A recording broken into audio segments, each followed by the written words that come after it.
Today, we're going to be talking about how to create page-turning chapters in your book. And no, it does not involve ending each chapter with a cliffhanger, though that can be very helpful. Hello everyone, my name is Mandi Lynn. I'm an author, book cover designer, and the creator of the Book Launch Planner series, and I make weekly videos on the business of being an author. So if that sounds good to you, make sure to subscribe and hit the bell notification icon so you never miss a new upload.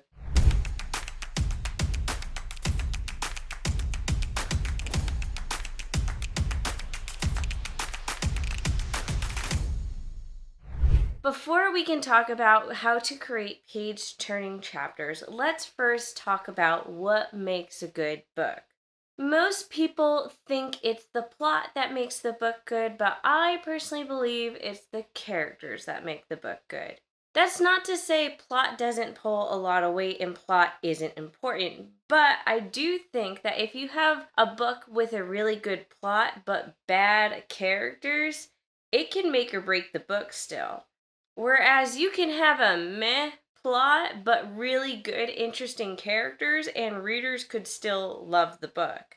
Now, characters and plot each have their own place, but today we are talking specifically about characters and how characters really impact your story and readers' ability to never want to put the book down.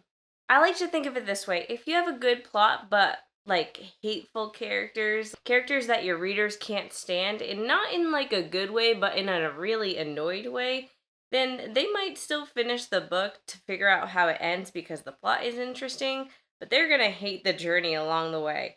I like to think of it as hate watching, like what we do with reality TV, where we watch it and we're like, these characters or people on TV are really annoying. We can't stand what they're doing, but we still watch it because it's a dumpster fire and the plot is, let's hate to admit it, kind of interesting. So, do you want someone to hate read your book like they hate watch reality TV? If that's fine, then feel free to skip this video. But if you want people to really resonate with your characters and become obsessed with your story, let's keep talking. When it comes to your characters, you want your readers to really feel something. Now, I'm not talking on an overarching basis. I want them to not only empathize with the character, but I want them to feel like they are the character. And in order to make readers feel like they're their character, you need to make your character relatable. And this goes for all your characters, not just your main characters. You want all the people in your story to have some sort of relatability. You don't want them to be carbon copies of each other. You don't want all your characters to feel like a generic person, but you want to throw in tidbits and pieces of them that resonate with other people on some level. So, how do we make our readers feel something? That is where universal fantasies come in. This is a book I highly, highly recommend. I've obviously talked about it many times before, but it's Seven Figure Fiction by T. Taylor. It's an incredibly short book. There's no excuse not to read it. I have so many pages of this dog-eared. But this book goes into the concept of using universal fantasies to create a bestseller out of your book. Now, what are universal fantasies? They're kind of hard to pinpoint. This book goes into great detail to not only describe what a universal fantasy is, but to also give many examples of universal fantasies. But the book does define universal fantasies as the thing humans fantasize about. Now, these things that humans fantasize about, they don't have to be happy things. They could be hard, but also relatable things. At the end of the day, it just has to be something that makes you feel something. So, for example, a universal fantasy could be a broken family, and in the book, the main character is trying to mend their family. That is a universal fantasy. If you are someone who also has your family broken in some way, shape, or form, if you read that in a book, that's gonna make you feel something, and that's what I mean by making your characters relatable in some way. And you can do that with villains as well. It doesn't have to be just the main characters or the side characters. In fact, I would argue to say that when you give villains some relatability or some meaning to why they act the way they do, they are that much better of a villain because you as the reader can look at the villain and be like, yeah, I can see why they did that. Their method of doing it wasn't great, but I can see why they acted the way they did. Connecting with readers is where the magic happens. So when you put your characters through something real and raw, that is where readers start to really feel for them. And that is what keeps them sticking along. Even if the plot of your book isn't all that great, if you make your readers really feel and empathize for your characters, they're going to stick around. But how exactly does the concept of universal fantasies turn into page-turning chapters?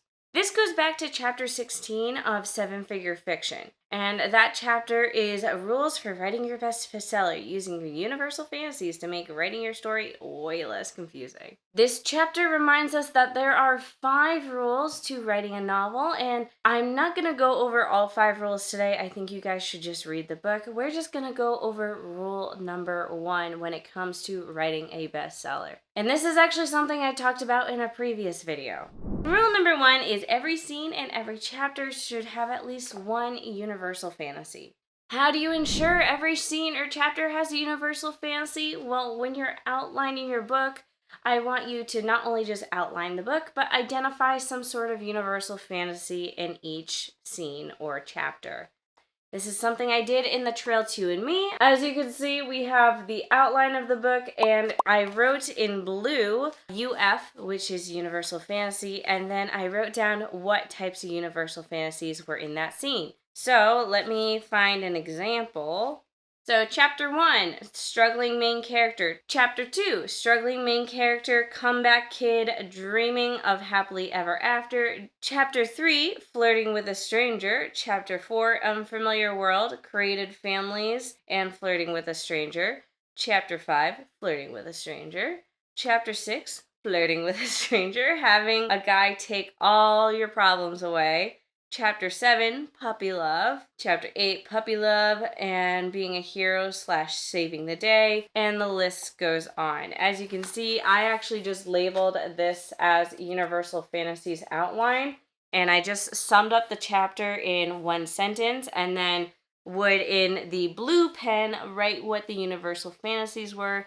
And as you could also see, it's okay if you repeat universal fantasies multiple times. You do not have to have a different universal fantasy in each chapter. As long as the universal fantasy is still resonating with the reader, that's all that matters. Sometimes you have to mix things up. So when I did the flirting with a stranger universal fantasy a couple times in a row in every single chapter, I have to make sure that I'm not just doing the same thing and I'm kind of flirting with a stranger in a different way in each chapter. Like maybe the first chapter, it's very subtle flirting. The second chapter, we're getting a little more brave. The third chapter, there might even be a kiss. You see what I mean there? Where the universal fantasy was elevated as the chapters went on, even though we were repeating the same universal fantasy. Now, if you're sitting here and you're like, I don't understand what universal fantasies are, or is there a long list of universal fantasies? Or how do I come up with universal fantasies? That's where reading the book Seven Figure Fiction comes in, because not only is there somewhat a list of universal fantasies, but there's also examples of other books and stories and all the universal fantasies that are in those books and stories. And they're more mainstream stuff. So like Bridgerton, I think The Hunger Games is in there. There's other ones. But there's a ton of universal fantasy examples. And when you start to really understand and grasp what they are, you are able to come up with universal fantasies a lot easier. And you may notice that this is something you've been doing naturally in your books anyways, but understanding the tool and being able to point out universal fantasies a lot easier makes it much easier to include it even more into your books. Because essentially, the more it's in your books, the more readers are going to be addicted to your books.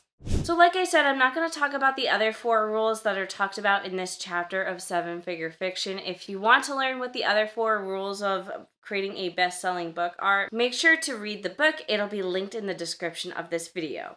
So to sum it all up simply, the biggest thing you want to do is to make a connection with your reader.